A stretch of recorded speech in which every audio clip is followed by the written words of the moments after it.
The bright bomb. Because Ricky Kosar is a bot.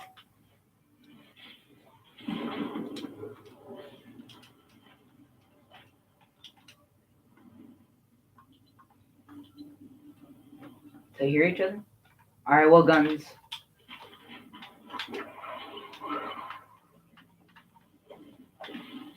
Alright. Are you gonna start the game?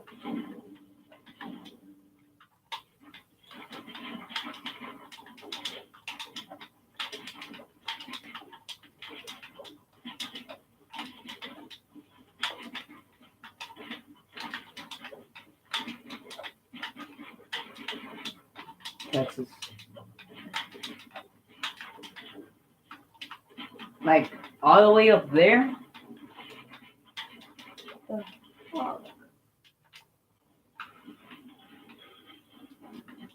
I have 38, 45 ping right now. Oh, shit, I messed up.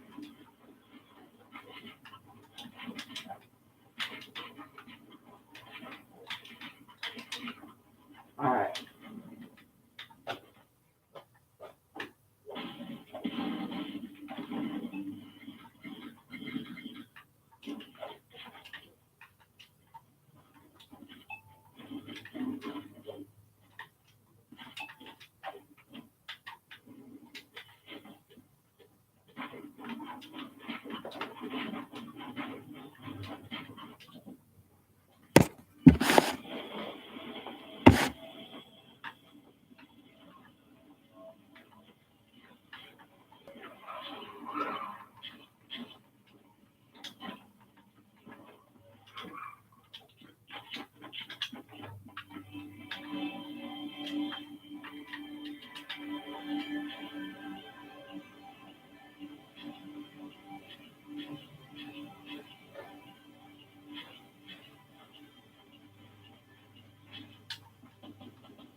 Raul?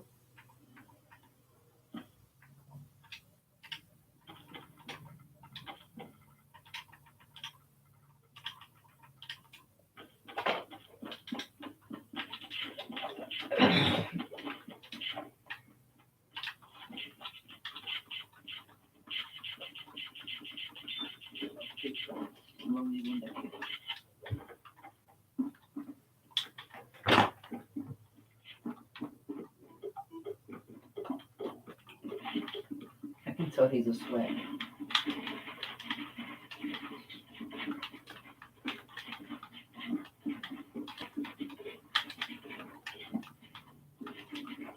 Or never mind.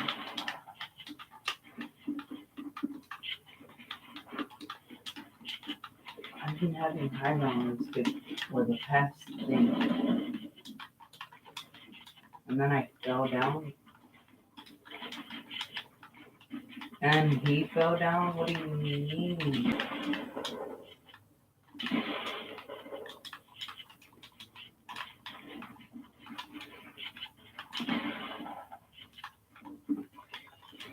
What the hell? Why he fell down?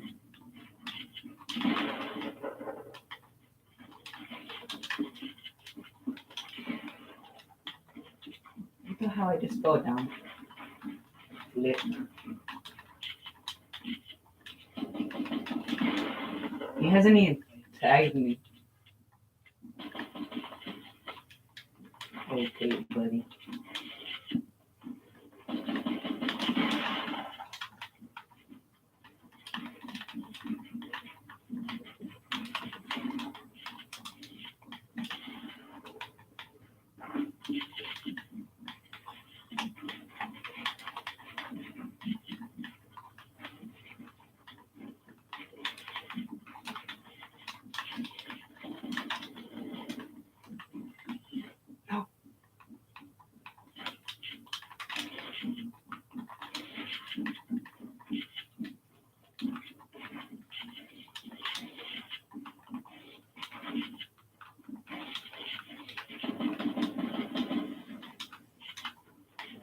No!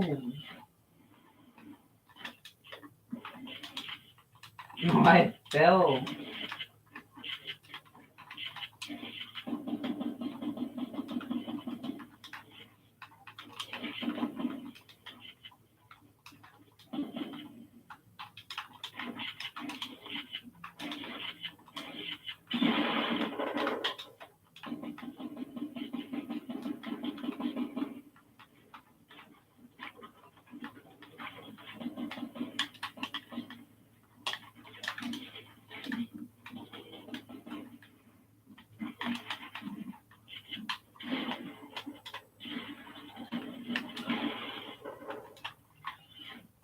I'm dead.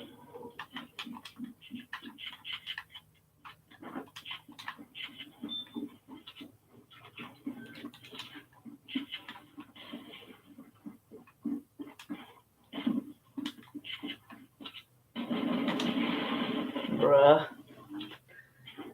You messed up too much. Alright, let's go second round.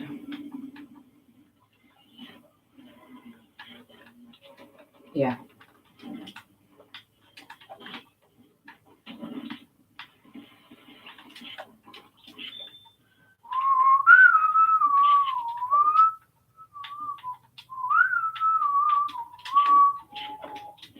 Bro, I fell down too much. I don't want to have these two pumps. I'm just gonna have one.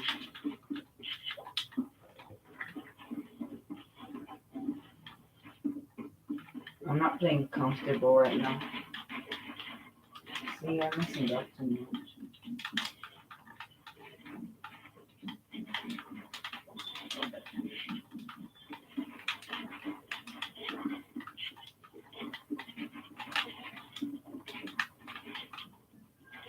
I'm turtling too much.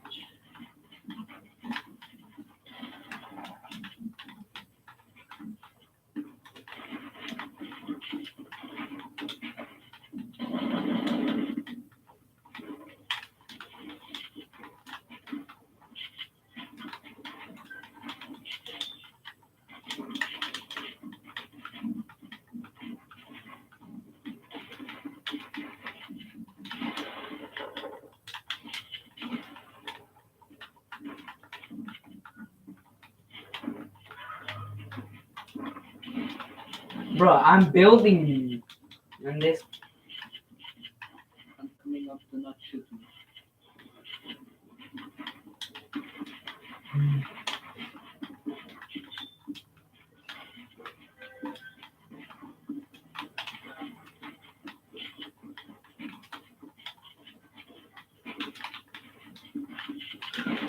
Bruh. He shot me like for 2 headshots. Yeah.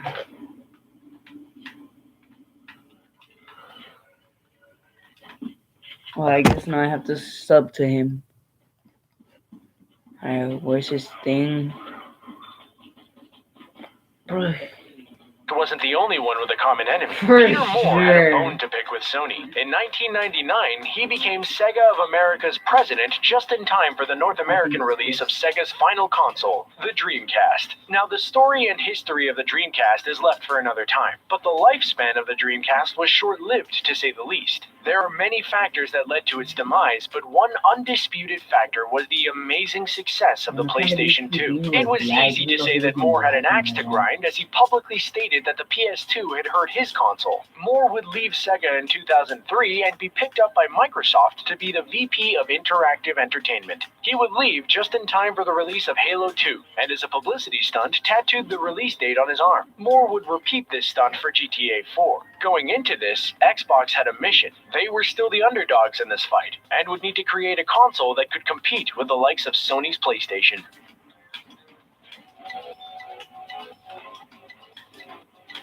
Out of the many moves the two companies had made against one another to be the best on the market, there are two pivotal instances, one for each company, that could be described as catastrophic losses. For Microsoft, it was the infamous Red Ring of Death that absolutely destroyed the legacy of the original Xbox 360, and for Sony, it was the PlayStation 3's initial launch. Let's first look at the Red Ring of Death, cited as one of the worst video game hardware failures in modern gaming. With Xbox wanting to be the first on the market ahead of Sony, and Sony working on the PS3 as early as 2001, coming in second place wasn't an option for the team, so corners had to be cut. One of the big ways they cut costs on production was hiring third-party companies to develop chips and hardware for the system. This was cheaper than doing everything in-house, which is what Sony had done previously. This strategy did have some benefits in the short term because IBM ended up selling Microsoft the specs for the the PlayStation 3's core processor. Any one of these components from any one of these companies could result in a faulty system. All in all, the new Xbox 360 was made of nearly 1,000 parts from 200 different companies, all in a case that was lighter and smaller than their previous console. Of course, Xbox would have its goal and have a launch date set for the 2005 holiday season, whereas Sony would release the PlayStation 3 in spring of 2006. This left the holiday season all to Microsoft. Near the end of development, Microsoft pulled key developers from Xbox 360 to work on the Zune, the MP3 player that no one remembers. What was perhaps more of a detriment for the Xbox was that Microsoft didn't develop enough debugging and testing machines for their system. This meant that units fresh off the assembly line weren't debugged or optimized to the fullest extent. They saved $2 million on a $25 million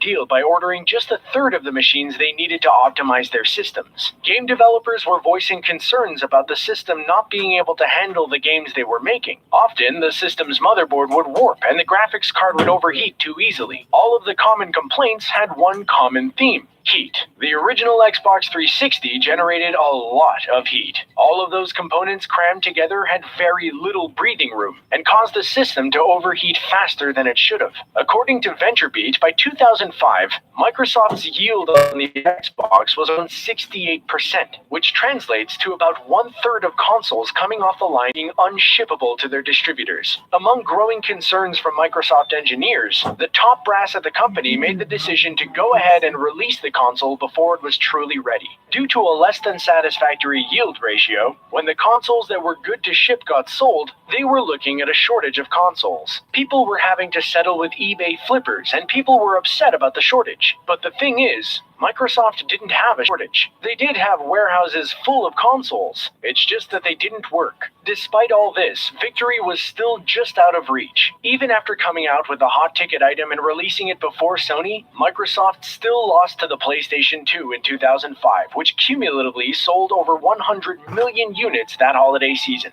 But of course, aside from the launch, Microsoft set out a new goal for the Xbox 360 in competition with Sony and their upcoming PlayStation 3. First to 10 million wins. There would be an obvious problem with that. The faulty systems Microsoft had shelved were beginning to pile up. Still at a 68% yield rate, some sources had said the number of shelved faulty units were coming up on 500,000. Peter Moore was on the defensive, stating that these failing units were just isolated incidences. However, mounting public opinion wasn't working in Microsoft's favor. It wasn't an epidemic yet, but Microsoft had to do something. Soon after, they released a $199 slim HD DVD drive for the Xbox 360 to compete with Sony's Blu-ray. Halfway through the Xbox 360's lifespan, Microsoft would release a new and improved version of the system called the Xbox 360 Elite that promised bigger and better memory and hardware. To try and attack the cost-effective route, they also released an Xbox Arcade version that was cheaper all around and set at $275. Still, Microsoft engineers were frustrated that they were being told to focus on future products and newer things rather than working on the problem at hand with their failing Xbox 360s.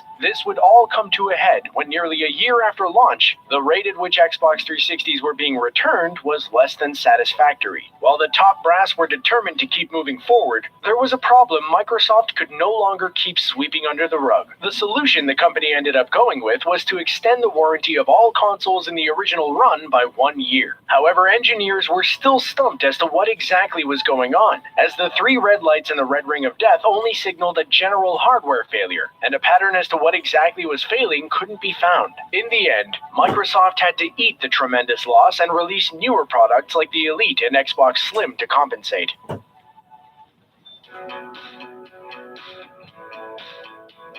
While Microsoft's cost of trying to come out ahead came from within by cutting costs and overlooking glaring issues with their products, Sony had the opposite problem. After the massive success of the PlayStation 2, Sony felt like they had nothing to worry about going into the next generation with the PlayStation 3, which they'd been developing since 2001. But soon after the launch of the PlayStation 3, things were beginning to look a little odd with Sony. It really all started with the E3 press conference. Regarded by many to be the worst in E3 history, PlayStation 3 was already beginning to look a little shaky due to the third console curse, a superstition in the gaming industry that the third console in a franchise is consistently the worst in the lineup. Sony had already gotten some flack at the Consumer Electronics Expo and would completely redesign their system for E3. While they wanted a spring 2006 launch date, many believed it wouldn't make that date. They didn't. It was at E3 2006 where Sony unveiled the new PlayStation 3 to the public and started off with a bombshell people didn't want to hear. The price would be either $499 or $599. This was more than a 100% increase from the PlayStation 2's price. Well, the rhetoric that was being spun at the conference was that the increase in price was justified for the futuristic cutting-edge technology.